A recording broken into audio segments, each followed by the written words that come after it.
तो जय हिंद साथियों। जय हिंद सर। स्वागत है आप सभी का आपका अपना YouTube परिवार जीके जीएस ग्रुप डिस्कशन में। Thank you sir. कल हम लोग स्टार्ट किए थे क्या, मगध का उत्कर्ष। ठीक है, क्या स्टार्ट किए थे? मगध का उत्कर्ष। बताइएगा मगध में जो है कितने वंशों ने शासन किया था? कल नहीं पूछे थे आप लोग से ये सवाल, आज बताइएगा आप लोग। 13 नहीं 7। कितना? 7। तो जो ट्रिक था हसीन मशूक सा, ठीक है, वो इसी का ट्रिक है। ठीक है, 13 कहाँ से ले आप? तो बोलिए तो। सबसे पहला ह से हरियक वंश, ह से हरियक वंश में बताइएगा। उसके बाद क्या? स से, ठीक है, हसीन। स से शिशुनाग वंश, ठीक है। हसीन 9 से नंद वंश, ठीक है, 9 से नंद वंश। वही बताइएगा। हसीन हो गया कंप्लीट। मशूक म से मौर्य वंश, ठीक है। उसके बाद स से शुंग वंश, ठीक है। उसके बाद क से कन्नव वंश, ठीक है, कंप्लीट हो गया। हसीन मशूक सा। उसके बाद सा से सातवाहन वंश, ठीक है। तो कितना हो गया टोटल कंप्लीट?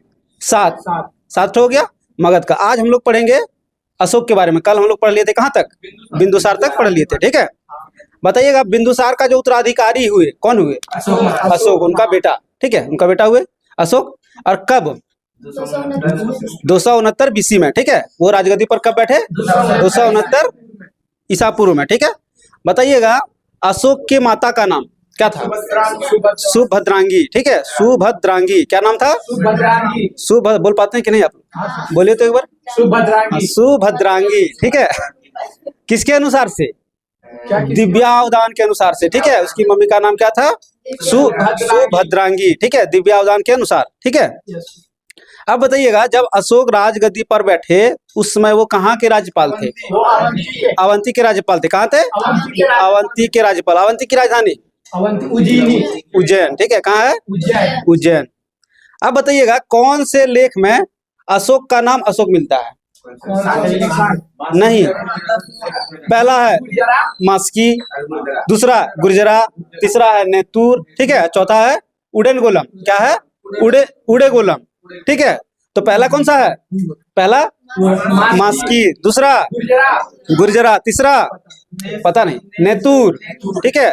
उसके बाद चौथा उडेगोलम, ठीक है। इसमें क्या होता है कि इनका नाम अशोक मिलता है, ठीक है। मास्की, गुर्जरा, नेतुर एवं उडेगोलम में जो है अशोक का नाम अशोक मिलता है। हो गया यहाँ तक कंप्लीट? अब बताइएगा अशोक के अभिलेखों को कितने भागों में बांटा गया है? 3 भागों में। कौन कौन सा?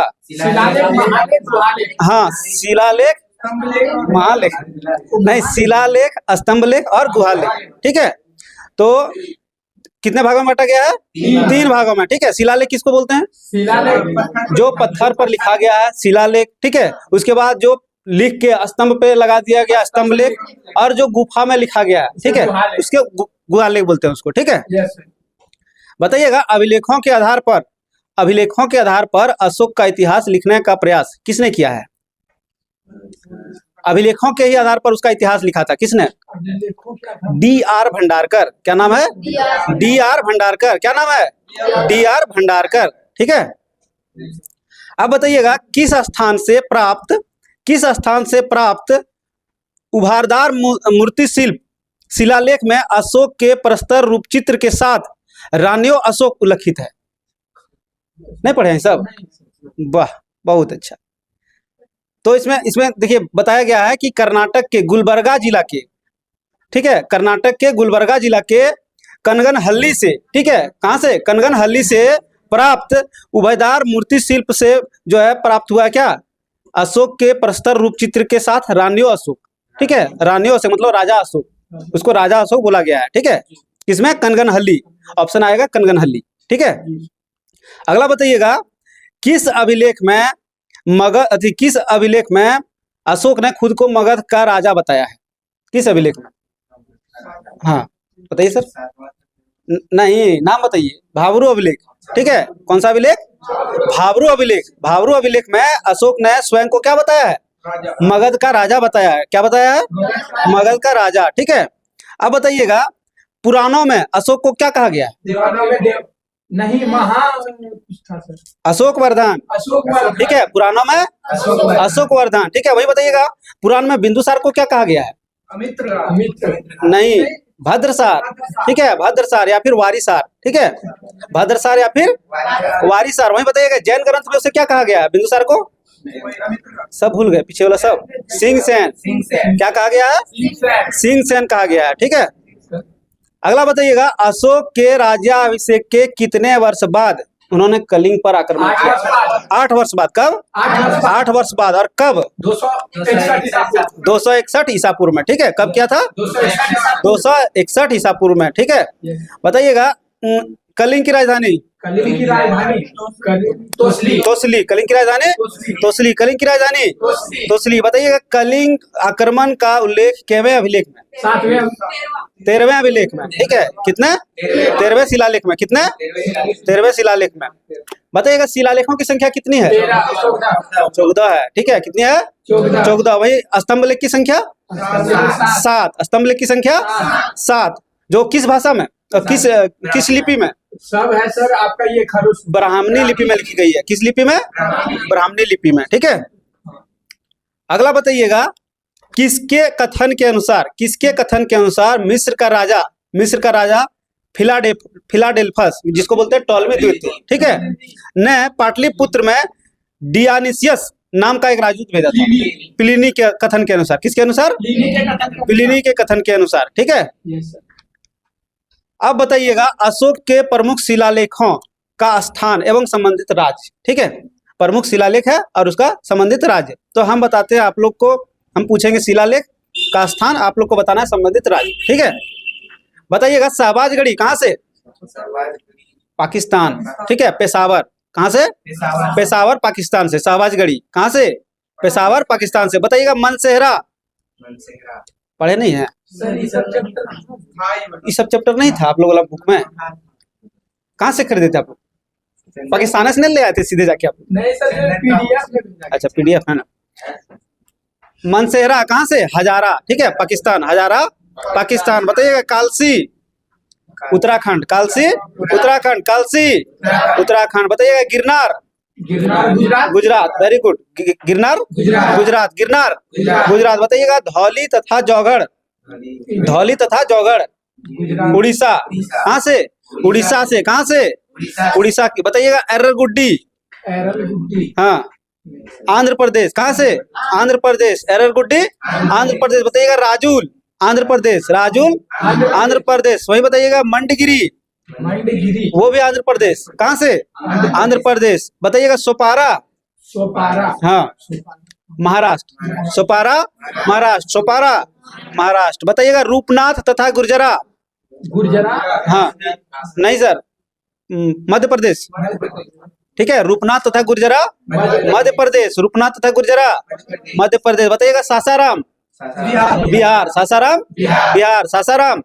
बिहार। बताइएगा भाबरू, हाँ, भाबरू शिलालेख राजस्थान। कहाँ से? राजस्थान। वैराट, ठीक है, वैराट जगह का नाम है। भाबरू कहाँ से? राजस्थान से। अगला बताइएगा मस्की, हाँ, मस्की कर्नाटक। बहुत अच्छा, मस्की कर्नाटक। वहीं है गोबी मठ, वो भी कर्नाटक, ठीक है। ब्रह्मगिरी कर्नाटक। सिद्धपुर कर्नाटक, ठीक है। कनगनहल्ली अभी पढ़े, कर्नाटक, ठीक है। उसके बाद पालकी गुंडू, ये भी कर्नाटक।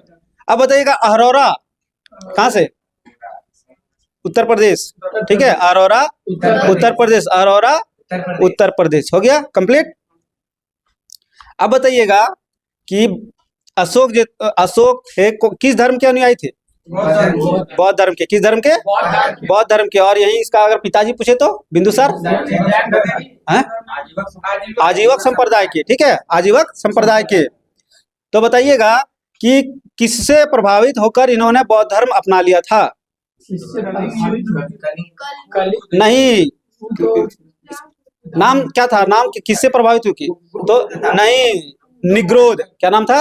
निग्रोध, जो इसका भतीजा था, ठीक है, निग्रोध से जो है इसने प्रभावित होकर उसका प्रवचन सुना और ये प्रभावित हो गया और क्या किया? बौद्ध धर्म अपना लिया। और जो दीक्षा लिया था वो किससे लिया था? वो उपगुप्त से लिया था, ठीक है। उपगुप्त नामक बौद्ध भिक्षु से इन्होंने क्या किया था? शिक्षा नहीं, दीक्षा लिया था, ठीक है। क्या लिया था? दीक्षा लिया था। बताइएगा अशोक जो थे वो प्राचीन में, मतलब पहले किस धर्म के अनुयायी थे? पहले उससे पहले हाँ, बौद्ध धर्म से पहले जो उसका नहीं, आप नहीं, ब्राह्मण ग्रंथ अथी धर्म के, ठीक है। ये जो पहले थे वो ब्राह्मण धर्म के अनुयायी थे। कौन? अशोक, ठीक है। हाँ, सम्राट अशोक पहले ब्राह्मण धर्म के अनुयायी थे। बाद में कौन धर्म? बाद में बौद्ध धर्म। बाद में बौद्ध धर्म, ठीक है। Yes. तो ये जो ब्राह्मण धर्म के अनुयायी थे, ये किससे पता चलता हमें? ये हमें वही शिलालेख नहीं, राजतरंगिणी से। किससे पता चलता है? राजतरंगिणी से। किसने लिखा है? कल्हण ने, कल्हण के राजतरंगिणी से, ठीक है। और बताइएगा, राजतरंगिणी से हमें किस क्या प्राप्त होता है? कश्मीर के इतिहास का, ठीक है। कश्मीर के इतिहास का राजतरंगिणी से प्राप्त होता है, ठीक है। अब बताइएगा कि अशोक एक उपासक के रूप में अपने राज्याभिषेक के कितने वर्ष बाद बोध गया की यात्रा की थी? 10 वर्ष, ठीक है। 10 वर्ष बाद उन्होंने बोध गया की यात्रा की, ठीक है। वहीं बताइएगा, निगाली सागर की 12 वर्ष में, निगाली सागर 12 वर्ष। बताइएगा, लुम्बिनी की यात्रा, और 3 जुड़ते जा रहे हैं क्या? 20 वर्ष में, ठीक है। तो 10 वर्ष में बोध गया, 10 वर्ष में बोध गया, 12 वर्ष में सागर, निगली सागर। हाँ, टकला सागर ने बोल दीजिएगा, ठीक है। क्या है? निगाली सागर, ठीक है। 20 वर्ष में 20 वर्ष में लुम्बिनी, ठीक है। 20 वर्ष में लुम्बिनी की यात्रा की। हो गया कंप्लीट। यस। अब बताइएगा, अशोक के जो प्रांत थे वो कितने भागों में बटा हुआ था? 4। हाँ, 5 भागों में। कितने भागों में? 5 भागों में, ठीक है। आप लोग को बताना है राजधानी। तो बताइएगा, उत्तरी प्रांत की राजधानी? उत्तरी प्रांत की राजधानी हाँ, तक्षशिला, ठीक है।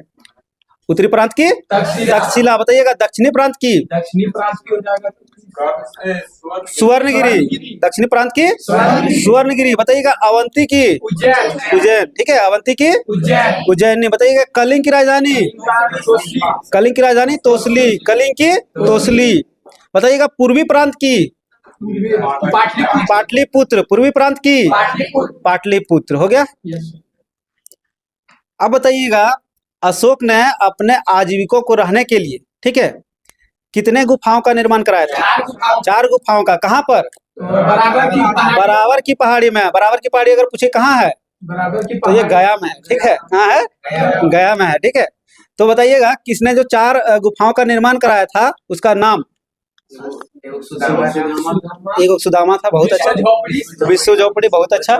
उसके बाद एगो था चौपारा, बहुत अच्छा। चौपार, ठीक है। चौपार। अगला बताइए। एगो और था सर कर्ज, ठीक है। तो पहला कर्ज, दूसरा चौपार, तीसरा सुदामा, ठीक है। चौथा विश्व झोपड़ी, ठीक है। अब बताइएगा कि अशोक का जो पोता था, क्या नाम था उसका? दशरथ, ठीक है। अशोक के पौत्र का नाम दशरथ था। इन्होंने जो है, दशरथ ने अपने आजीविकों को ठहरने के लिए कौन सी गुफा प्रदान किया था? नागार्जुन गुफा। कौन सा गुफा? नागार्जुन गुफा, ठीक है।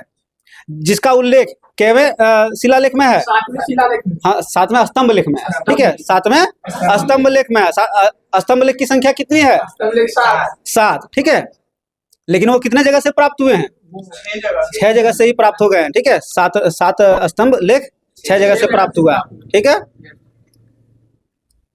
अगला बताइएगा कि अशोक ने बौद्ध धर्म के प्रचार के लिए कहाँ भेजा था? तो श्रीलंका। देखिए, महेंद्र और संघमित्रा, उसके पुत्र और पुत्री को कहाँ भेजा था? श्रीलंका भेजा था, ठीक है।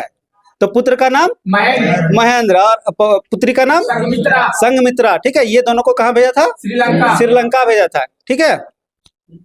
अगला बताइएगा कि बौद्ध परंपरा और उनकी लिपियों के अनुसार अशोक ने कितने स्तूपों का निर्माण करवाया था?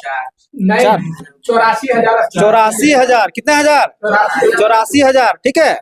और इसको अगर पूछे नष्ट किसने कर दिया था, तो पुष्यमित्र शुंग ने, ठीक है। पुष्यमित्र शुंग ने इसे नष्ट करवा दिया था, ठीक है। हो गया। अगला बताइएगा कि भारत में शिलालेख का प्रचलन सर्वप्रथम किसने किया? अशोक ने, ठीक है। किसने किया था? अशोक ने। शिलालेख का प्रचलन अशोक ने। बताइएगा, अशोक के शिलालेखों में कौन से कितने लिपि का प्रयोग किया गया है? 4 लिपि का। कितने लिपि? 4 लिपि। कौन कौन सा? बहुत अच्छा। ग्रीक, अरमाइक, ब्राह्मणी और खरोष्टी लिपि, ठीक है। ग्रीक, ब्राह्मणी, खरोष्टी और अरमाइक। हो गया। Yes sir. अगला बताइएगा कि ग्रीक एवं अरमाइक लिपि कहाँ से लिया? अफगानिस्तान से। Greek Aramaic Afghanistan, Greek Aramaic Afghanistan. Afghanistan कौन सा अफगानिस्तान का कौन सा स्थान? तो सायकुना, ठीक है, सायकुना, ठीक है। वही बताइएगा खरोष्टी लिपि। खरोष्टी लिपि हो जाएगा उत्तर पश्चिम पाकिस्तान। हाँ, जगह का नाम शहबाजगढ़ी मनसेहरा, शहबाजगढ़ी मनसेहरा, शहबाजगढ़ी मनसेहरा। वहां से कौन सा लिपि? खरोष्टी लिपि। कौन सा लिपि? खरोष्टी लिपि। और बाकी अगर पूछे तो भारत से शेष लिपि, भारत से, ठीक है, शेष भारत से ब्राह्मणी लिपि का अभिलेख मिले हैं, ठीक है।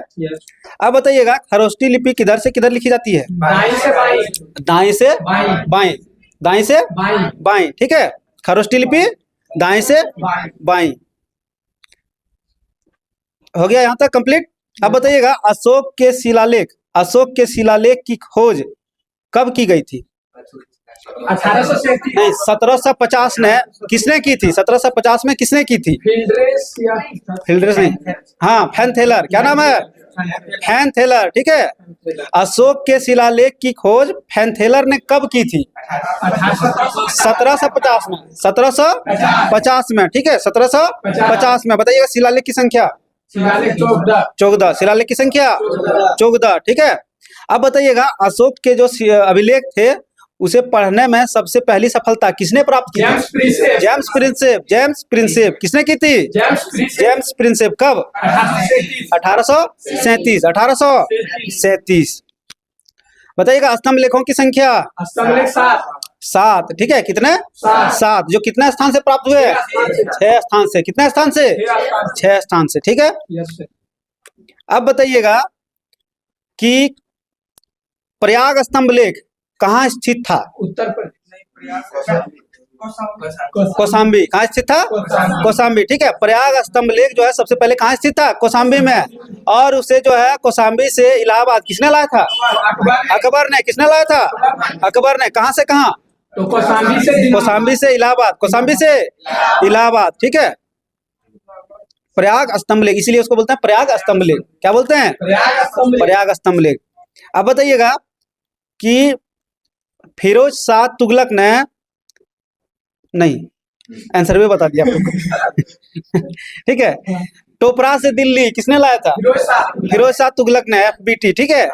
तो उसको क्या बोलते हैं? दिल्ली टोपरा, ठीक है। दिल्ली टोपरा स्तंभ लेख, दिल्ली टोपरा स्तंभ लेख, जिसे फिरोज शाह तुगलक ने टोपरा से दिल्ली लाया था। वहीं बताइएगा मेरठ से दिल्ली फिरोज शाह तुगलक, ठीक है।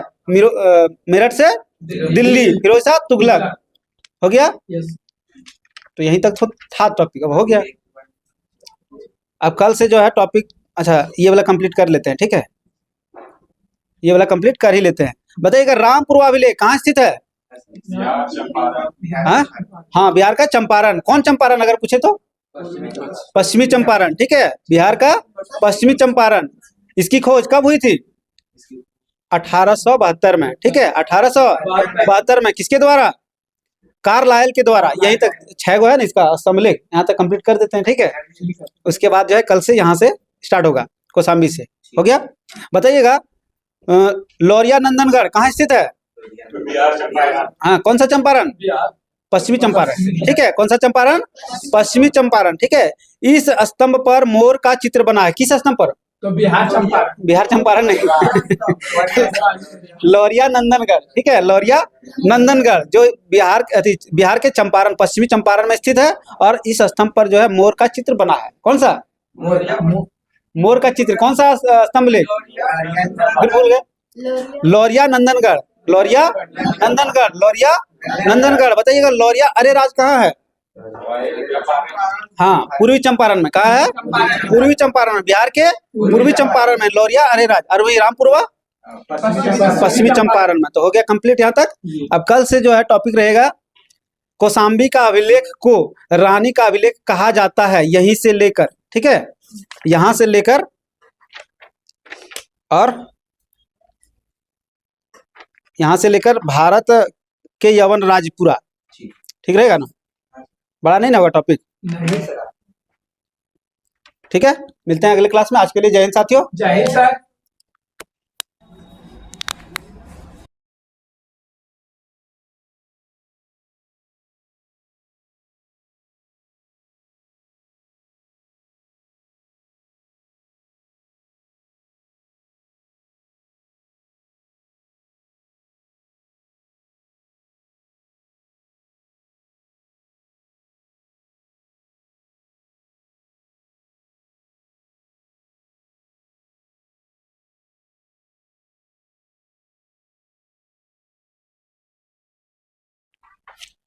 गुड इवनिंग दोस्तों। Good evening sir. तो चलिए लुसेंट का टॉपिक समाप्त हुआ, अब साइंस का स्टार्ट करते हैं। और साइंस का आज का टॉपिक 12वां अध्याय का उष्मा और ताप, हीट एंड टेम्परेचर है। ठीक है, बहुत इंपॉर्टेंट चैप्टर है। चलिए बताइएगा, उष्मा एक प्रकार का क्या है? ऊर्जा है। उष्मा एक प्रकार का ऊर्जा जो कहाँ से उत्पन्न की जाती है? अणुओं की गति ऊर्जा। अणुओं की गति ऊर्जा के कारण उत्पन्न होती है। उष्मा एक प्रकार का ऊर्जा है जो अणुओं की गति के कारण उत्पन्न होता है। ताप में अंतर के कारण क्या प्रभाव होता है? ताप में अंतर के कारण क्या प्रभाव होता है? उष्मा का प्रभाव होता है। किसका प्रभाव होता है? उष्मा का प्रभाव होता है। उष्मा का SI मात्रक जूल। तो जूल और किसका है SI मात्रक? कार्य का भी SI मात्रक जूल और उष्मा का भी SI मात्रक जूल होता है। वहीं ताप का SI मात्रक केल्विन। ताप का SI मात्रक केल्विन। उष्मा बढ़ने से ताप क्या होता है? बढ़ती है। उष्मा बढ़ने से ताप बढ़ती है। उष्मा का प्रभाव उष्मा का जो प्रभाव होता है किस टेम्परेचर से किस टेम्परेचर की ओर होता है? उष्मा का जो प्रभाव होता है हाई से लो होता है कि लो से हाई होता है? उच्च से निम्न की ओर। कोई बात नहीं, हिंदी ही बोलिए। उच्च से निम्न की ओर, हाई टेम्परेचर से लो टेम्परेचर की ओर जाता है। ठीक है, चलिए अब बताइएगा आप लोग, न्यूनतम बिंदु और उच्चतम बिंदु सेल्सियस में। 0 डिग्री सेल्सियस। 0 डिग्री सेल्सियस न्यूनतम बिंदु, वहीं उच्चतम बिंदु 100 degree Celsius. 100 degree Celsius. Kelvin में न्यूनतम बिंदु 273 केल्विन, वहीं हाईएस्ट 373। उच्चतम बिंदु क्या हो जाएगा? 373 केल्विन। फ़ारेनहाइट में न्यूनतम बिंदु कितना? 32 डिग्री फ़ारेनहाइट, वहीं उच्च बिंदु 212 डिग्री फ़ारेनहाइट। ठीक है, केल्विन में डिग्री लगाएंगे क्या? नहीं सर।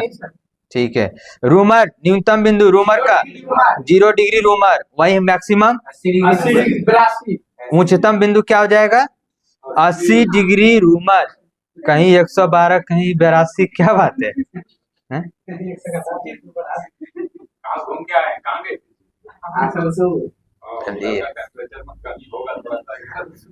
चलिए देखते हैं। रैंकिन का न्यूनतम बिंदु 492 रैंकिन, वहीं उच्चतम बिंदु 672। बहुत अच्छा। अब हमें अगर डिग्री सेल्सियस दे और केल्विन निकालने बोले तो क्या करेंगे? फार्मूला बताइए। डिग्री सेल्सियस दिया हो और हमको केल्विन में बदलना है तो क्या करेंगे?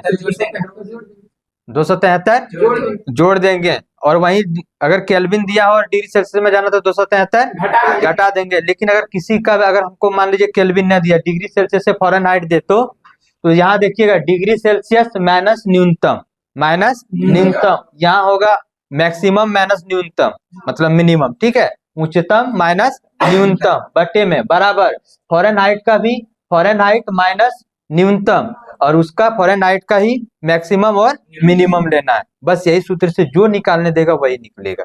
ठीक है, अगर वहां रूमर रखने देगा तो रूमर वाला मैक्सिमम मिनिमम रखेंगे, अगर वहां रैंकिन का देगा तो रैंकिन वाला रखेंगे, हो जाएगा। चलिए, वहां लिखा नहीं है, समझा रहे हैं। तो अणुओं के गति ऊर्जा के कारण क्या उत्पन्न होता है? उष्मा उत्पन्न होता है। चलिए, परम शून्य तापमान किसे कहते हैं? कितने डिग्री सेल्सियस को परम शून्य तापमान कहते हैं? 273 बहुत अच्छा, -273 डिग्री सेल्सियस को परम शून्य तापमान कहते हैं। वहीं 0 केल्विन को परम शून्य तापमान कहते हैं। ठीक है, 0 केल्विन को परम शून्य तापमान कहते हैं। संसार का सबसे न्यूनतम तापमान 0 केल्विन या -273 डिग्री सेल्सियस। गैस का आयतन शून्य हो जाएगा कितने डिग्री सेल्सियस पर? -273 डिग्री सेल्सियस पर गैस का आयतन शून्य हो जाएगा। या केल्विन में पूछे तो 0 केल्विन। बताइए त्रिक बिंदु, केल्विन में बताना है त्रिक बिंदु का मान। केल्विन 273.016 ठीक है, 273.16 केल्विन, कहीं 273.15 केल्विन भी रहेगा। ठीक है, और यही डिग्री सेल्सियस में देखा जाए तो 0.16 डिग्री सेल्सियस या 0.15 डिग्री सेल्सियस। कोई दिक्कत? त्रिक बिंदु किसे कहते हैं? जहाँ पे गैस, ठोस और द्रव तीनों का अवस्था परिवर्तन नहीं होता है। चलिए, मानव शरीर का तापमान फ़ारेनहाइट में बताना आप लोग बताइए। Fahrenheit 98.6 degree. 98.6 degree Fahrenheit. 98.6 degree Fahrenheit समान तापमान है, ठीक है। वहीं डिग्री सेल्सियस में देखा जाए तो 37 डिग्री सेल्सियस। बहुत अच्छा, चलिए नेक्स्ट देखते हैं हम लोग। तापमापी का निर्माण किसने किया है? गैलीलियो ने। द्रव तापमापी में प्राय किसका उपयोग करते हैं? अल्कोहल और पारा का। अल्कोहल और पारा का करते हैं। डॉक्टर तापमापी का खोज किसने किया था? फ़ारेनहाइट ने किया है। किसने किया है? फ़ारेनहाइट ने। डॉक्टर तापमापी का खोज फ़ारेनहाइट ने किया है, जिसका ताप पारस कितना होता है? 95 ठीक है, तो हम लोग देखिए डॉक्टर तापमापी, ठीक है, जिसका खोज फ़ारेनहाइट ने किया और इसका पारस कितना होता है? तो सेल्सियस में देखा जाए तो 35 डिग्री सेल्सियस से 43 डिग्री सेल्सियस तक। वहीं अगर फ़ारेनहाइट में देखा जाए तो 95 डिग्री फ़ारेनहाइट से 110 डिग्री फ़ारेनहाइट। ठीक है, सुने होंगे आप लोग 101 डिग्री बुखार हो गया, तो किस में बताता है? फ़ारेनहाइट में बताता है, ना कि डिग्री सेल्सियस में। ठीक है, चलिए नेक्स्ट देखते हैं। नेक्स्ट हम लोग का है लाल निशान जो डॉक्टर तापमापी में रहता है वो कितने डिग्री सेल्सियस पर बना रहता है? कितने डिग्री सेल्सियस पर? 37 डिग्री सेल्सियस पर बना रहता है। और फ़ारेनहाइट में देखा जाए तो 98.4 डिग्री फ़ारेनहाइट पर वो लाल निशान बना रहता है। पहले देखे होंगे वो थर्मामीटर जो झाड़ा जाता था, अब तो डिजिटल आ गया है। ठीक है, चलिए आगे बढ़े। प्लेटिनम प्रतिरोध तापमापी का पारस कितना है? प्लेटिनम प्रतिरोध का सर? हाँ, प्लेटिनम प्रतिरोध, इसमें तीन, बताइए। -200 से 1200, वेरी गुड। -200 से 1200। गैस तापमापी में किन दो गैसों का उपयोग किया जाता है? नाइट्रोजन और हाइड्रोजन। हाइड्रोजन का बताइएगा रेंज। हाइड्रोजन का 200 से 500। -200 डिग्री सेल्सियस से 500 डिग्री सेल्सियस तक। वहीं नाइट्रोजन का -200 से -1200 डिग्री। -200 डिग्री सेल्सियस से +1500 डिग्री सेल्सियस तक। ठीक है, अब बता रहे हैं आप इरशाद जी। चलिए नेक्स्ट हम लोग देखें क्या -200 डिग्री सेल्सियस से 1500 डिग्री सेल्सियस नाइट्रोजन का था। वहीं प्लेटिनम प्रतिरोध का था -200 डिग्री सेल्सियस से 1200। आप बताइए ताप युग्म तापमापी का रेंज कितना है? तो -200 से 1600। -200 से 1600, तीनों एक साथ कर लीजिए। ठीक है, रिवीजन। पहला -200 से 1200 कौन था? प्लेटिनम ताप प्रतिरोधी। ठीक है, वहीं दूसरा नाइट्रोजन -200 से 1500। तीसरा में आ गया ताप युग्म तापमापी जो -200 से 1600। बताइएगा ताप युग्म तापमापी किस नियम पर आधारित है? ये हो जाएगा सीबेक। किस नियम पर आधारित है? सीबेक।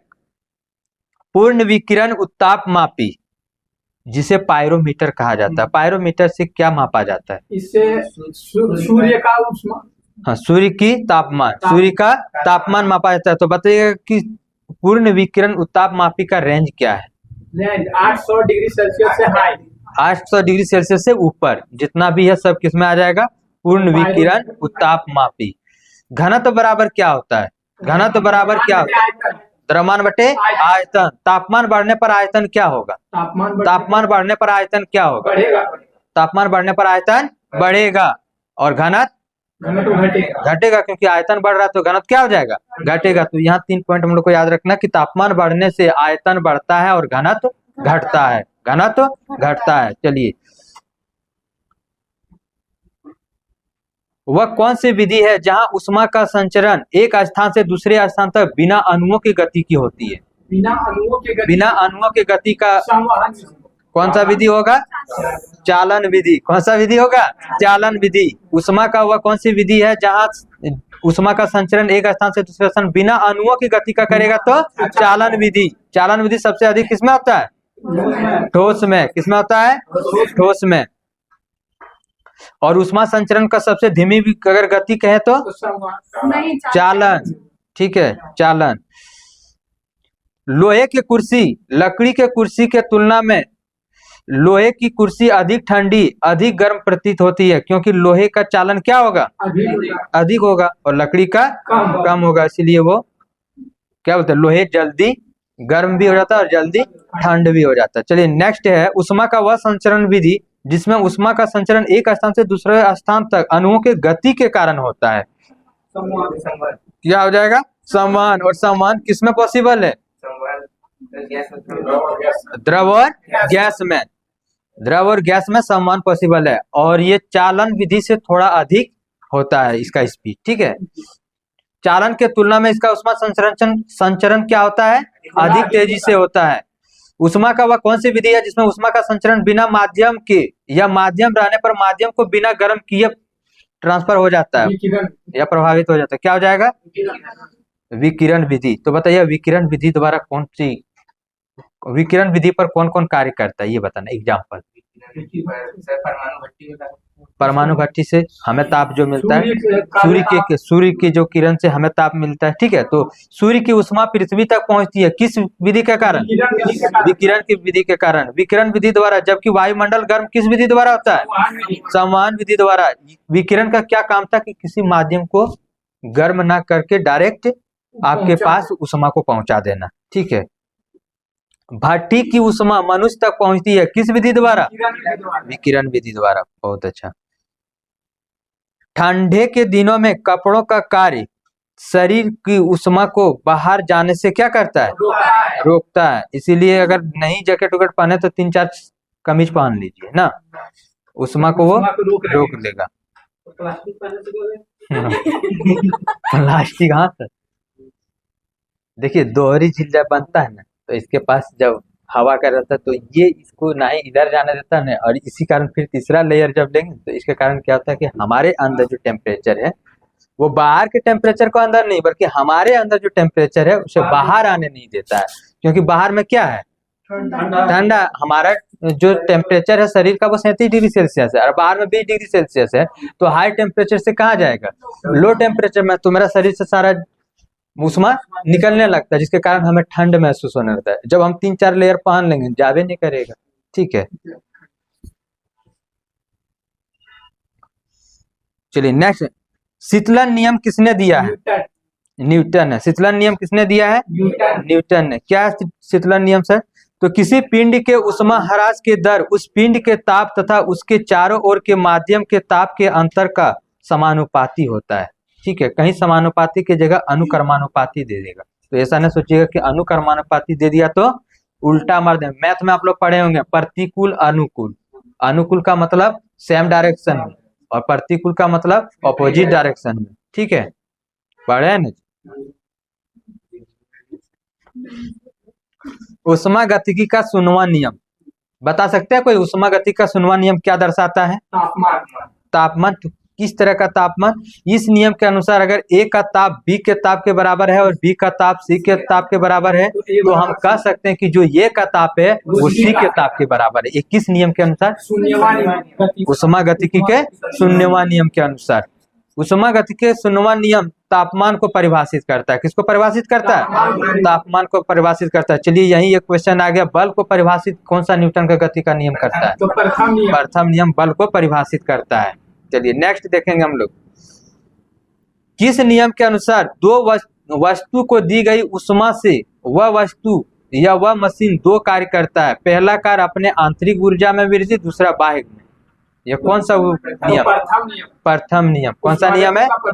उष्मा गतिकी का प्रथम नियम। तो बताइएगा किस नियम ऊर्जा संरक्षण के सिद्धांत पर कार्य करता है? सॉरी, तो यही प्रथम। हाँ, हमको पूछना था यही कि उष्मा गतिकी का पहला नियम किस सिद्धांत पर कार्य करता है? तो ऊर्जा संरक्षण सिद्धांत पर कार्य करता है। उष्मा गतिकी का पहला नियम ऊर्जा संरक्षण के सिद्धांत पर कार्य करता है। ठीक है, उष्मा गतिकी के पहले नियम से किसको परिभाषित किया जाता है? नहीं, उष्मा को। तापमान को परिभाषित किया शून्यवां नियम, और उष्मा गतिकी का पहला नियम क्या करेगा? उष्मा को परिभाषित करेगा। किस नियम को उत्क्रम ताप का नियम भी कहते हैं? उष्मा गतिकी का किस नियम को उत्क्रम ताप का नियम कहते हैं? बता सकते हैं? दूसरा नियम को, उष्मा गतिकी का दूसरा नियम को उत्क्रम ताप का नियम भी कहा जाता है। ठीक है, एक आदर्श मशीन का दक्षता कितनी होती है? नहीं, 100%। आदर्श मशीन लगा दिए हैं। ठीक है, आदर्श मशीन जैसे लगाते हैं तो उसका क्या होता है? 100%। लेकिन यह वास्तविक रूप से संभव नहीं है। लेकिन किसी भी समान मशीन का जो दक्षता होता है वो 100% से कम होता है। देखिए यहाँ बहुत अच्छा दिया है, समदाबीय प्रक्रम। जब समदाबीय प्रक्रम आ गया इसका मतलब वहां समान क्या रहेगा? दाब। जहाँ दाब समान रहेगा उसे क्या कहेंगे? समदाबीय।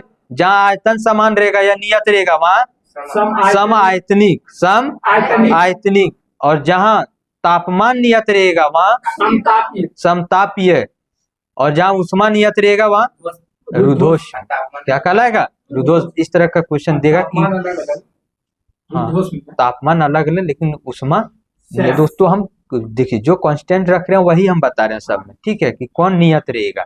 अगर उष्मा नियत है तो रुद्धोष्म, ताप नियत है तो समतापीय, दाब नियत है तो समदाबीय, आयतन नियत है तो समआयतनिक। बस इस तरह का आंसर देना हुआ, ठीक है। आगे हम लोग ग्लोबल वार्मिंग। पृथ्वी पर तापमान का बहुत अधिक बढ़ना या धीरे धीरे बढ़ना क्या कहलाता है? Global warming. ग्लोबल वार्मिंग मुख्यतः किस गैस के कारण होती है? CO2 को क्या बोलते हैं? Carbon dioxide. कल हम पढ़ रहे थे ट्रेड में सर, कार्बन डाइऑक्साइड डीजल वाली जो गाड़ी होता है ज्यादा कार्बन डाइऑक्साइड निकलता है। पेट्रोल वाला जो गाड़ी होता है ना उसमें कार्बन मोनोऑक्साइड निकलता है। Carbon monoxide. तो डीजल से ज्यादा खतरनाक कौन वाला हो गया? पेट्रोल वाला हुआ ना। हाँ CNG कुछ प्रदूषित नहीं होगा। चलिए नेक्स्ट देखते हैं।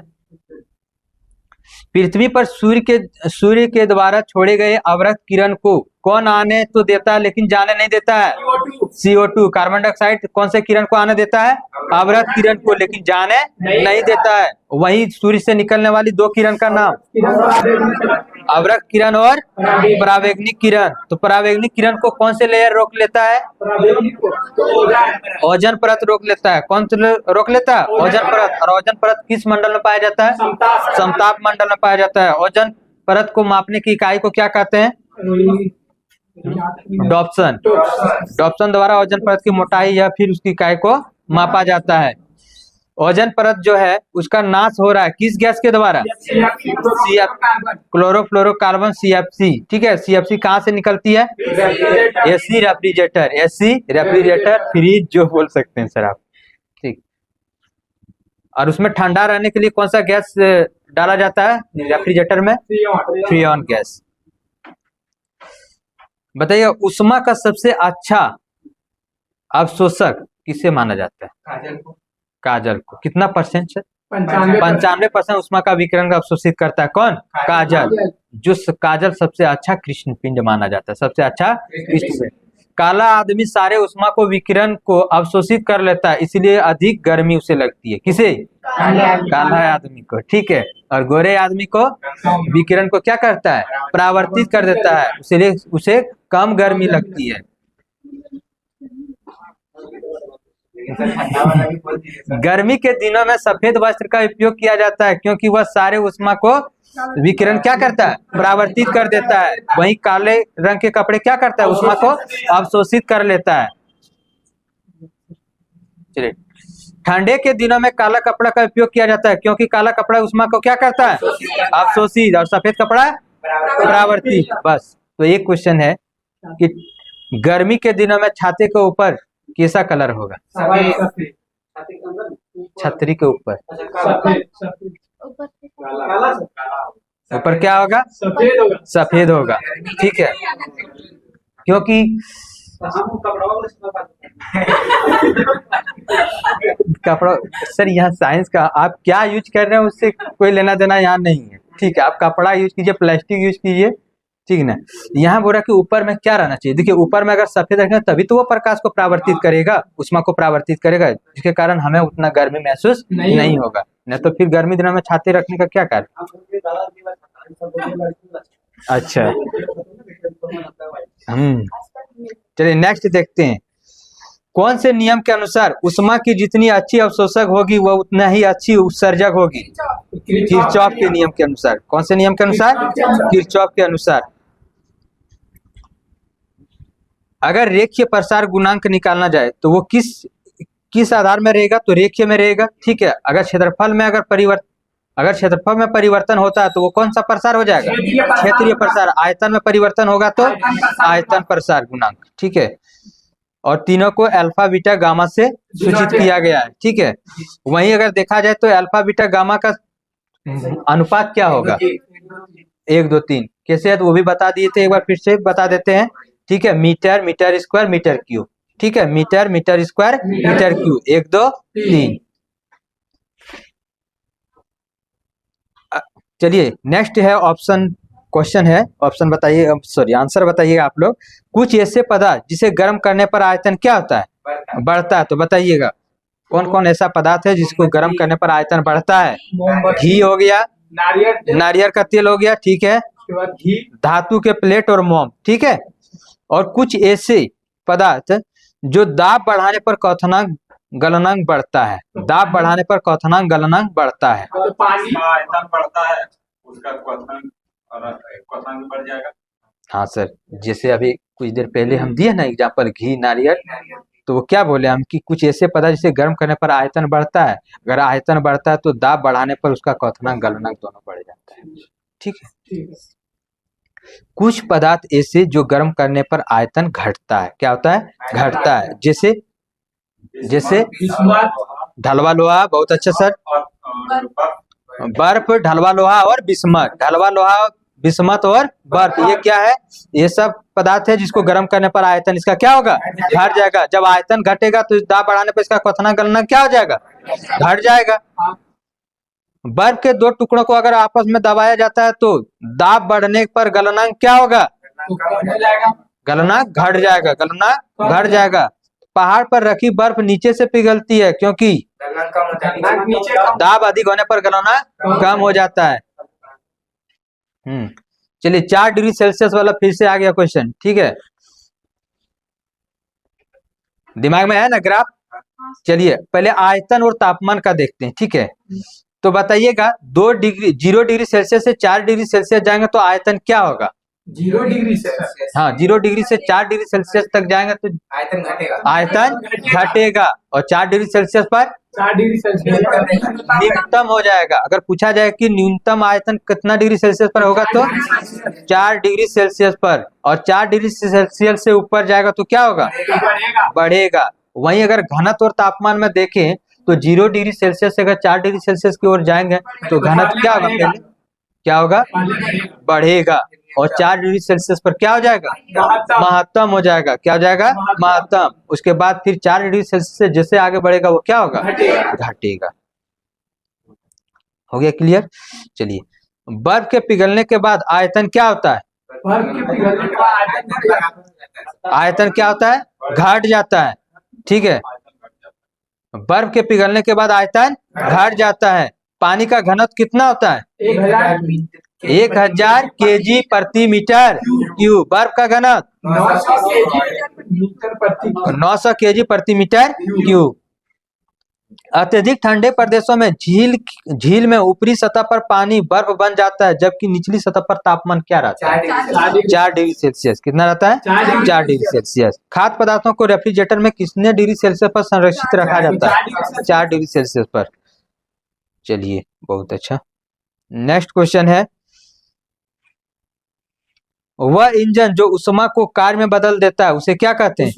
उष्मा इंजन कहते हैं। जैसे डीजल इंजन और पेट्रोल इंजन, डीजल इंजन और पेट्रोल इंजन।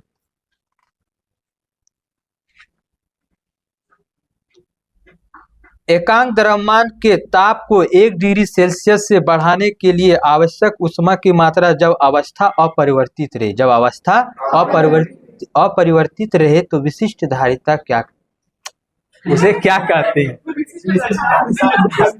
विशिष्ट उष्मा धारिता कहते हैं। कहाँ ध्यान था, ठीक है ना। तो क्या हम लोग देखें कि चलिए कोई बात नहीं, डिस्कशन है, ठीक है ना। तो विशिष्ट उष्मा धारिता में क्या होता है? अवस्था अपरिवर्तित रहता है, अवस्था परिवर्तन नहीं होता है, अवस्था परिवर्तन नहीं होता है। वहीं गुप्त उष्मा में अवस्था परिवर्तन होता है। चलिए बताइएगा आगे, विशिष्ट उष्मा धारिता का एसआई मात्रक क्या होता है? इसका जूल। विशिष्ट उष्मा प्रति केजी प्रति केल्विन। Very good. विशिष्ट उष्मा धारिता का एसआई मात्रक क्या होता है? जूल प्रति केजी प्रति केल्विन, जूल प्रति केजी प्रति केल्विन। विशिष्ट उष्मा धारिता का सीजीएस मात्रक क्या होता है? तो जूल को कैलोरी में बदल देंगे, और कैलोरी में जैसे बदलेंगे तो वहां केजी को ग्राम में बदलेंगे, और केल्विन को सेल्सियस में बदल देंगे। ठीक है, कोई दिक्कत? Nice. तो कैलोरी प्रति ग्राम प्रति सेल्सियस, ठीक है, ये सेंटीग्राम भी कर सकते हैं। आगे देखें,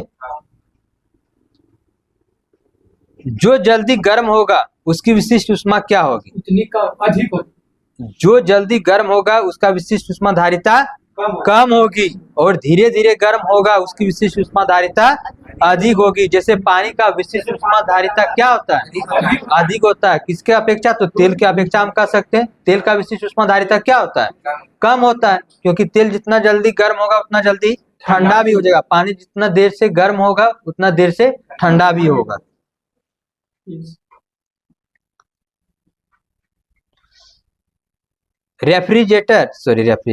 रेडिएटर में किसका प्रयोग विशिष्ट उष्मा धारिता के रूप में किया जाता है? पानी का, क्योंकि जल का जो विशिष्ट उष्मा धारिता होता है वो क्या होता है? उच्च होता है। क्या होता है? उच्च होता है। खाना बनाने वाले बर्तन का विशिष्ट उष्मा धारिता क्या होती है? निम्न होता है। निम्न होती है। क्या होती है? निम्न होती है। जबकि उष्मा चालकता क्या होता है इसका? उच्च होता है। चलिए, जल की विशिष्ट उष्मा धारिता कितनी होती है?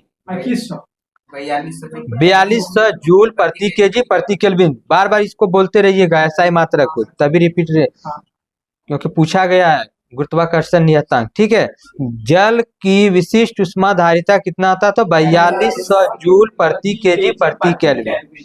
ठीक है, वहीं देखा जाए सीजीएस में तो 80 कैलोरी नहीं, कैलोरी में अगर मापे तो जल का विशिष्ट उष्मा धारिता कितना होगा? 1 कैलोरी प्रति ग्राम प्रति डिग्री सेल्सियस। ठीक है, बर्फ का विशिष्ट उष्मा धारिता 2100 जूल प्रति केजी प्रति केल्विन। ठीक है, चलिए, तापमान को स्थिर रखते हुए अवस्था परिवर्तन के लिए दी गई उष्मा को क्या कहते हैं? गुप्त उष्मा। गुप्त उष्मा कहते हैं। क्या कहते हैं? गुप्त उष्मा। एक सूत्र भूल गए हम लोग, विशिष्ट उष्मा धारिता बराबर सूत्र होता है ms थीटा। क्या होता है? ms theta. जहाँ s अगर निकालेंगे, उस विशिष्ट उष्मा धारिता निकालेंगे तो क्या जाएगा? Q/m theta, Q/m theta, Q/m theta. चलिए, वही गुप्त उष्मा का क्या हो जाएगा? Q/m। क्या हो जाएगा गुप्त उष्मा का? Q/m। और गुप्त उष्मा का ऐसा ही मात्रक क्या होगा? जूल प्रति केजी, जूल प्रति केजी, जूल प्रति केजी, जूल प्रति केजी। चलिए, कैलोरी प्रति ग्राम हो जाएगा सीजीएस मात्रक। अब बताइए, बर्फ का गलनांक, यह बर्फ का गलन गुप्त उष्मा कितना होता है? कैलोरी में बता दीजिए। 80 कैलोरी प्रति ग्राम, 80 कैलोरी प्रति ग्राम। वही जल का गुप्त उष्मा कैलोरी में 540 कैलोरी प्रति ग्राम, 80 कैलोरी 540 कैलोरी। ये कैलोरी वाला ज्यादा इंपॉर्टेंट रहता है न्यूमेरिकल के लिए। ठीक है, बाकी एक बार देख लेते हैं हम लोग जूल प्रति केजी में भी। तो 3.36 × 10⁵ जूल प्रति केजी होता है बर्फ का गुप्त उष्मा। बर्फ का गुप्त उष्मा। वहीं जल का गुप्त उष्मा होता है 2.25 × 10⁶ जूल प्रति केजी। ठीक है, चलिए, 1 BTU ब्रिटिश थर्मल यूनिट बराबर कितना होता है? कितना कैलोरी होता है? 1 BTU बराबर कितना कैलोरी होता है? 252 कैलोरी। कितना होता है? चलिए, यहाँ से एक भी आंसर नहीं आ पाया। चलिए एक बार रिपीट कर देते हैं। बर्फ का गुप्त उष्मा कैलोरी में 80 कैलोरी है। कितना है? 80 कैलोरी प्रति ग्राम, 80 कैलोरी प्रति ग्राम। किसका गुप्त उष्मा? बर्फ का। वहीं जल का गुप्त उष्मा 540 कैलोरी प्रति ग्राम। 1 BTU बराबर कितना कैलोरी? 252 कैलोरी, 252 कैलोरी, और आगे कुछ नहीं है। ठीक है, तो चलिए, आज का टॉपिक समाप्त हो गया। घर में इसका न्यूमेरिकल थ्योरी जितना है रिवीजन कीजिए आप लोग। हाँ, कल का टॉपिक प्रकाश होगा मेरे अनुसार से। तो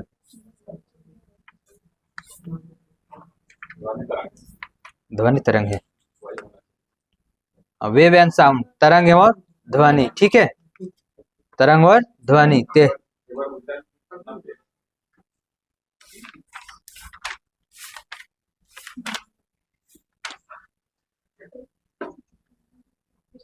5 पेज हो जाएगा। ये दे दें।